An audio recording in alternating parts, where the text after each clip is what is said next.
कहानी की शुरुआत एक लड़के एंगस से होती है। उसकी माँ उसे समुद्र में तैरने ले जाती है, लेकिन वह चुपचाप समुद्र तट पर बैठना पसंद करता है। अचानक उसे पानी में आधा दबा हुआ एक बड़ा अंडा दिखाई देता है। वह उसे बाहर निकालता है और ध्यान से देखने लगता है। तभी उसकी माँ वहां पहुंचती है और उसे घर चलने के लिए कहती है। एंगस जल्दी से उस अंडे को एक टब में छुपा लेता है और एनी के साथ वापस आ जाता है। एनी गुस्सा होती है क्योंकि एंग्स ने तैरने की कोशिश ही नहीं की। वह कोई बहस नहीं करता। घर पहुंचते ही वह अपने पिता की कार्यशाला में भाग जाता है। थोड़ी देर बाद उसकी बहन क्रिस्टी क्रिस्टी घर लौटती है और एनी से पूछती है कि आज एंगस ने समुद्र में क्या किया। एनी जवाब देती है कि वह बस अकेला बैठा रहा, कुछ खास नहीं। इसी बीच एंगस अपने सामान को उस कार्यशाला में रखता है जो उसके पिता चार्ली की थी, जो उस समय सेना में लड़ रहे थे। एंगस अपने पिता की तस्वीर को देखता, फिर उनकी डायरी को देखता है और सोचता है कि चार्ली कब वापस आएंगे। इसके बाद वह अंडे को धोता है, उसकी बाहरी परत को उतारता है और अंदर चमकीले नीले रंग की परत देखकर हैरान रह जाता है। अंडे को अलग रखने ही वाला होता है कि तभी एनी उसे फिर से बुलाती है, तो वह उसे वहीं छोड़कर जल्दी अंदर चला जाता है। उस रात जोरदार बारिश हो रही होती है। 0 मिनट 53 सेकंड। और एंग्स को चिंता होती है कि अंडा कार्यशाला में सुरक्षित नहीं होगा। वह बारिश में बाहर जाता है और देखता है कि अंडा टूट चुका है। वह अंदर झांकता है और एक अजीब सा जीव देखता है। जब वह अपना हाथ बढ़ाता है तो वह जीव उसकी ओर देखता है। तभी एंग्स को एहसास होता है कि शायद वह सिर्फ भूखा है।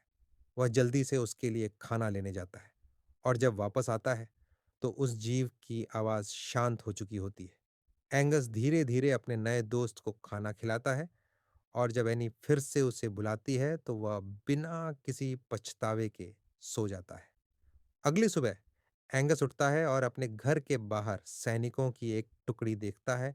वह एनी और क्रिस्टी कप्तान हैमिल्टन हैमिल्टन का स्वागत करते हैं, जो बताता है कि दुश्मन सेना तट से हमला करने की कोशिश कर सकती है।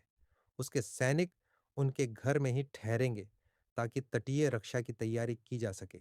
सैनिक अपने साथ आपूर्ति लाते हैं और अपना बेस स्थापित करते हैं। एनी क्रिस्टी और एंगस से कहती है कि वे अपने कमरों में ही रहें।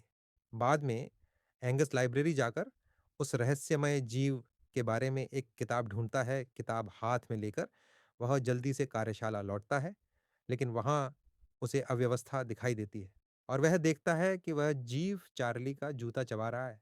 यह समझकर कि वह अभी भी भूखा है, एंगस रसोई की ओर फिर एंगस ने रसोई का कचरा बाहर ले जाने की पेशकश की और स्ट्रंक ने इसकी अनुमति दे दी। कचरे के डिब्बे में बचे टुकड़ों से एंगस ने अपने नए दोस्त को खाना खिलाया, जो बड़े चाव से खाने लगा। एंगस ने उसका नाम रखा क्रूसो। Crusoe SU.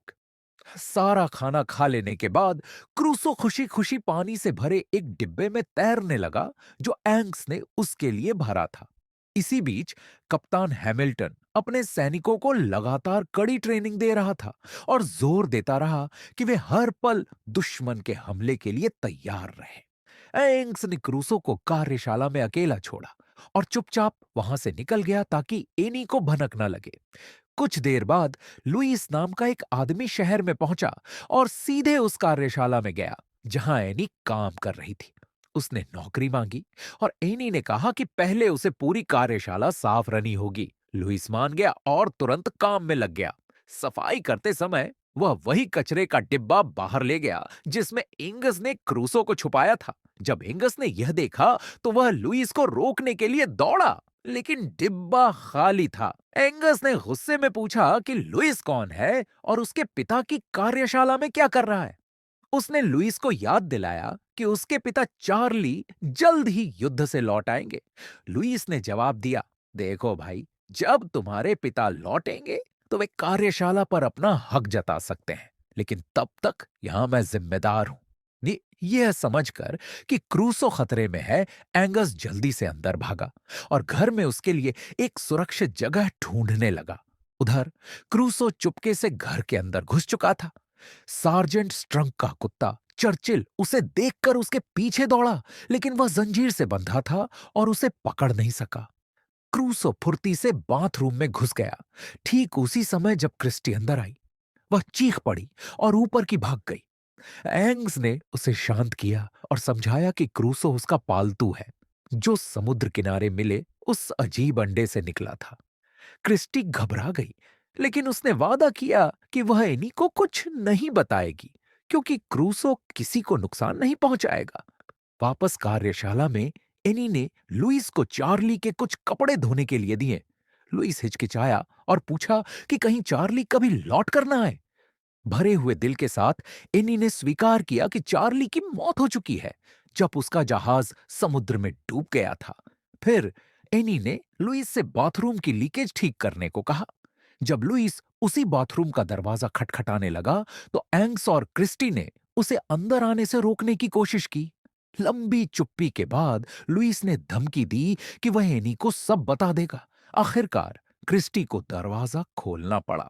लुइस अंदर आया और बोला कि वह लीकेज ठीक करने आया है। तभी अचानक उसकी नजर क्रूसो पर पड़ी। वह ठिठक गया और घबराकर बोला, ये क्या है? एंगस ने उसे क्रूसो की पूरी कहानी बता दी। लुइस हैरान हुआ और उसे छूने के लिए हाथ बढ़ाया, लेकिन क्रूसो ने उसके हाथ पर झपट्टा मारा। लुइस चिल्लाया कि क्रूसो बिल्कुल सीहॉर्स, समुद्री घोड़े जैसा दिखता है, जो दुनिया के सबसे दुर्लभ जीवों में से एक है। किंवदंती है कि एक समय में केवल एक ही सीहॉर्स जीवित होता है। जब वह मर जाता है, तो एक नया अंडा फूटता है और नया सीहॉर्स जन्म लेता है। उसने उन्हें सीहॉर्स की जादुई शक्तियों के बारे में बताया। उसी समय एनी ने दरवाजा खटखटाया। एंग्स ने लुइस से क्रूसो को छुपाने में मदद की विनती की, क्योंकि एनी उसे कभी घर में रहने नहीं देगी। लुइस मान गया। जब एनी अंदर आई, तो उसे कोई जीव दिखाई नहीं दिया। हालांकि क्रूसो अपनी छुपी जगह से झांक रहा था और लुइस ने चालाकी से उसका ध्यान भटका दिया। बाद में जब एनी बाहर गई, तो उसकी मुलाकात कप्तान हैमिल्टन से हुई, जिसने उसे सैनिकों के रात्रि भोज पर आमंत्रित किया। उस रात लुइस ने एंगस से कहा कि उन्हें क्रूसो को उसके असली घर समुद्र में वापस छोड़ देना चाहिए, लेकिन एंगस ने मना कर दिया और जिद की कि क्रूसो उसी के साथ रहेगा। जल्द ही घर में सैनिकों का रात्रि भोज शुरू हो गया। एंगस ने क्रूसो को बाथरूम में छोड़ दिया, क्योंकि वह परोसने में मदद करने चला गया और दरवाजा बंद करना भूल गया। क्रूसो ने मौका देखा और भाग निकला। इसी बीच सार्जेंट स्ट्रंक का कुत्ता चर्चिल क्रूसो की गंध पकड़ लेता है और पागलों की तरह उसे खोजने लगता है। जब चर्चिल ने क्रूसो को देखा, तो वह पूरे घर में उसके पीछे दौड़ा, खाने की मेज पर कूद पड़ा और पूरा भोज खराब कर दिया। सभी लोग चर्चिल को डांटने लगे और उसे मार पड़ने वाली थी। क्रूसो तेजी से बाहर भागा और फव्वारे में कूद गया, जहां उसे खुशी खुशी खाने के लिए मछलियां मिल गईं। एंगस घबराकर क्रूसो को ढूंढने लगा और लुइस ने उसे भरोसा दिलाया कि वह उसे सुरक्षित ढूंढकर वापस ले आएगा। एंगस घर लौट गया और काफी तलाश के बाद लुइस ने क्रूसो को ढूंढ लिया, जो अब पहले से कहीं ज्यादा बड़ा हो चुका था। लुइस ने एंगस को बुलाया और जब एंगस ने क्रूसो की बढ़ी हुई काया देखी, तो उसे समझ आ गया कि अब उसे आजाद करने का समय आ गया है। दोनों ने मिलकर क्रूसो को एक ट्रक के पीछे रखा और समुद्र किनारे ले गए। भारी दिल के साथ उन्होंने उसे पानी में छोड़ दिया। एंगस का दिल टूट गया था, लेकिन वह जानता था कि उसके पास कोई और रास्ता नहीं है। अगले दिन दो मछुआरे, जिमी और उसका दोस्त ह्यूई, समुद्र में मछली पकड़ रहे थे कि अचानक ह्यूई को रस्सी में जोरदार झटका महसूस हुआ। जैसे ही उसने खींचा, उनकी नाव डूबने लगी। भी अचानक उनके सामने एक विशाल क्रूसो उभर आया। दोनों आदमी सन्न रह गए। ह्यूई उस जीव को पकड़ना चाहता था, यह सोचकर कि इससे बहुत दौलत मिल सकती है, लेकिन जिमी ने मना कर दिया। क्रूसो डूबती हुई नाव को किनारे से दूर खींचने लगा। अपनी जान बचाने के लिए जिमी ने रस्सी काट दी और क्रूसो को दूर तैरते देख वह हैरानी से उसे निहारता रह गया। उसने ऐसा अजीब और शानदार जीव पहले कभी नहीं देखा था। इसी बीच कप्तान हैमिल्टन ने एंगस से कहा कि उसकी मां चाहती है कि वह तुरंत सेना की ट्रेनिंग शुरू करे। एंगस सैनिकों के साथ जुड़ गया और उनके कामों में मदद करने लगा, लेकिन कुछ ही दिनों में उसे सब उबाऊ लगने लगा। एक सुबह वह चुपचाप कप्तान हैमिल्टन से निकल गया और समुद्र की ओर दौड़ पड़ा। उसने क्रूसो को पुकारा, लेकिन उसका कोई निशान नहीं मिला। एंग्स एक छोटी नाव में चढ़ा और उसे ढूंढने निकल पड़ा। तभी अचानक क्रूसो उसके पास पानी से बाहर उछल पड़ा और एंग्स यह देखकर दंग रह गया कि वह कितना विशाल हो चुका था। एक जोरदार छलांग के साथ क्रूसो ने एंगस को अपनी पीठ पर उठा लिया। शुरू में डरा हुआ एंगस जल्द ही शांत हो गया और रोमांचक समुद्री सवारी का आनंद लेने लगा।